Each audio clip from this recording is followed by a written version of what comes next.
Welcome to Our Girl Relationships. On this channel, we discuss day-to-day problems people face in their lives. Let's start with the video. Some backstory.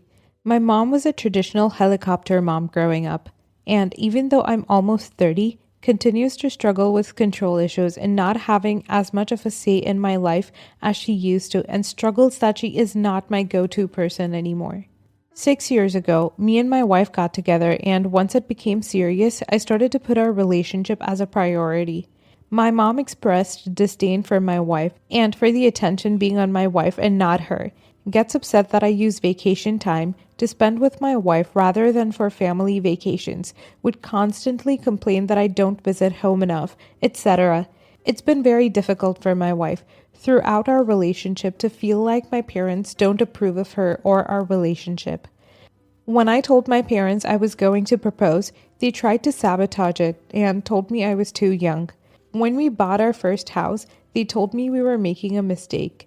When we made the decision to move to another state, we were met with a lot of guilt for abandoning the family, and in general, we have not gotten a lot of support from my family, specifically my mom when making big decisions. Me and my wife found out she's pregnant a couple months ago and decided to wait until she was 12 weeks along to tell family and friends. We told her parents first, and that took a lot out of her. They reacted well, but it was emotionally exhausting, and she had a rough first trimester, so she didn't have a lot of energy in general. We were obviously planning on telling my family shortly after, and my wife expressed concern about their lack of support for big life decisions, and said she didn't know if she had it in her to be a part of telling my parents. She also doesn't like being the center of attention, so being pregnant has been difficult in that sense as well. After talking about for a bit, I decided to do a family FaceTime call with my parents and siblings to tell them the good news. They reacted fine but weren't as excited as my wife's parents. My wife was napping when I told them. Now, my mom is telling me she's upset that we didn't tell them in person and that my wife wasn't a part of the conversation. I explained that my wife was having a rough time and felt uncomfortable with that, so I was going to do whatever made her the most comfortable. She is my priority. My mom is insisting that her own needs are just as important in this scenario and that I should have been more considerate and should have known it would upset her to hear the news over FaceTime. She also insinuated that my wife steamrolled me in this scenario, and I shouldn't just defer to her when making decisions. I tried to explain that my wife asking this of me was not steamrolling me and that I made the decision to do this based on her comfort. Am I the a-hole for putting my wife's concerns, comfort over my mom's feelings? Not the a-hole. Your mother doesn't have any needs when it comes to your wife's pregnancy. She has wants and she needs to grow the F up and realize it's time for her to be nothing more than a spectator in your life now. That's what parenting is. Eventually, you're just a spectator. Not just this, but OP, you need to realize that nothing less than complete capitulation will ever satisfy your mom. Since she won't ever blame you because that would just drive you away, she's going to blame your wife. You should be trying to shield her from that as much as possible, and it's obvious you're trying. It's also obvious that it isn't working. The only way to get your mom to change is to institute some hard and harsh boundaries that you stick to. She starts with insults, end the call, leave the dinner gathering, and if it's bad enough, skip the next gathering. Not the a-hole. Finally, a husband who sticks up for his wife. I love it. Your mother screwed herself out of an in-person meeting. If she hadn't been so childish and been a needy, controlling mother, she would have gotten a better announcement. She's upset that your wife is your priority, and rightly so she should be. You have chosen to create a life with your wife, and your mother needs to suck it up. It's not about her, and she needs to grow up. I firmly believe that when you choose to get married, your spouse takes priority, and your parents need to realize that. It's life. I'm certain your mother would not want her mother-in-law butting in every step of the way. You're doing a great job. Support your wife and keep the negative vibes, aka your mother, away from her. Not the a-hole. How do you let your mother get the words, "My needs are just as important in this scenario," without immediately saying, "No, your needs concerning the pregnancy of my wife are not equally as important as the needs of the future mother of my children. But I do think you're secretly a bit of the a-hole for not putting your foot down with your parents more and letting your wife take the blame for steamrolling you. How hard is it to say, no, this is my and only my decision. I don't like the way you treat my wife, and if you want to be a part of your grandkid's life, you will learn to respect her. Your mother is an abuser and gaslighter. Set clear boundaries now, or she's going to make your life hell when the baby arrives. You owe it to your wife to be firm and clear and stick to it. If your mother continues her behavior, tell her she will not be seeing her grandchild. Your marriage probably depends on it. Next story. I, 23 male, have been dating my boyfriend, 25 male, for about a year now. I only met his parents last week. For a while, he explained it with COVID concerns, but eventually he admitted he was putting off having me meet them because I'm Christian and they are, in his own words, militantly atheists. My boyfriend himself is agnostic, but he's curious about religion and likes to talk to me about it. I have no interest in converting him. For what it's worth, on my own understanding of Christianity, being a Christian is not required for getting into heaven. So I'm more concerned about the people around me being good people than I'm with whether or not they believe the same things I do. I'm obviously used to getting pushback about my faith from other gay folks, and I'm the first to admit they have reasons to feel how they feel about Christianity. So I told him it was fine, they weren't going to offend me, and I just avoid bringing up my faith at all. Why would I need to? Well, turns out my boyfriend had told them about it, and they brought it up. They asked me all sorts of questions I usually get. How can I be Christian knowing how Christianity has historically treated gay people? Do I have internalized homophobia? And so on. I thought it was pretty inappropriate coming from my boyfriend's parents, but I guess they're probably just looking out for him. Then they tried to explain to me why I'm Christian, and I briefly told them what my faith means to me. They were pretty quiet after that, and my boyfriend told me later they took it as me trying to convert them. But all I did was answer their question, didn't I? My boyfriend told me he believed I wasn't trying to do that, but that I did come off as defensive and maybe should have just changed the subject. Now I feel terrible. All I wanted was to make a good first impression. Am I actually the a-hole here? Edit. To reply to a question I've already gotten a few times.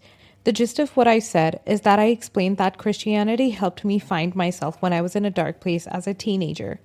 What my relationship to Christ means to me. Tried to be clear about not belonging to any particular denomination and having a more esoteric approach to Christianity, rooted in mysticism, things like that.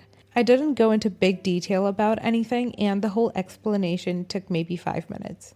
Militantly anythingism is exhausting to be around. Bill Maher is as annoying to me as Joel Austin is. One of them just fleeces the sheep more. Chances are, there wouldn't have been a way you could have answered that question that would have satisfied them. If they didn't want an honest answer, they shouldn't have asked. As far as changing the subject, would they have let you?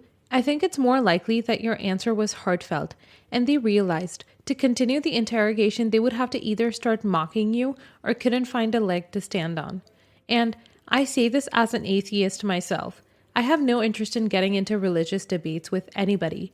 I only get mad when those beliefs get pushed on me or into politics. Otherwise, live and let live, not the a-hole. Not the a-hole. People shouldn't ask questions if they don't want to hear the answers. You did nothing wrong. It's unfortunate, but honestly, it sounds like it was inevitable. Militant anything is bad in my opinion, and they were looking to find something to get in a snit about. Your boyfriend shouldn't put this on you. After all, he pretty much was worried about exactly what ended up happening, so should have been telling his parents to back off and not ask you any questions. This wasn't on you. Not the a-hole. They shouldn't have asked if they didn't want to hear the answer.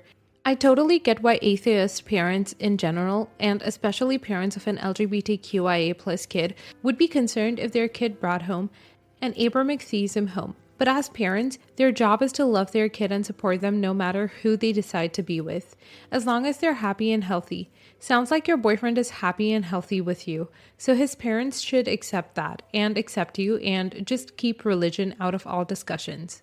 Next story. I'll try to keep this simple. My in-laws are both far-right conspiracy theorists. My father-in-law is openly racist and regularly says anyone who disagrees with conservative ideas should be shot in the head. Anytime he gets mad, he curses at and tries to fight whoever he's mad at. He abused my fiance growing up, and he regularly tries to fight him drunk in front of our daughter. My mother-in-law is a boundary stomper extraordinaire and ignores everything I say to do or not do with my daughter. It's been going on for 3 years. A few months ago, my mother-in-law kept doing something I told her not to do with my daughter. I made the mistake of finally snapping at her to stop in front of my father-in-law, who called me many expletives. My mother-in-law stood behind him, smirking the entire time. Afterwards, I texted and explained, as a mother, I have boundaries they are not respecting. My mother-in-law said she didn't do anything wrong and refused to apologize. We left their home. Father-in-law said never to come back. He called my fiance multiple times to call me an a-hole, a witch, a wall jumper. I'm Puerto Rican. My fiance always stopped talking whenever his dad started calling me names and waited until he changed the subject.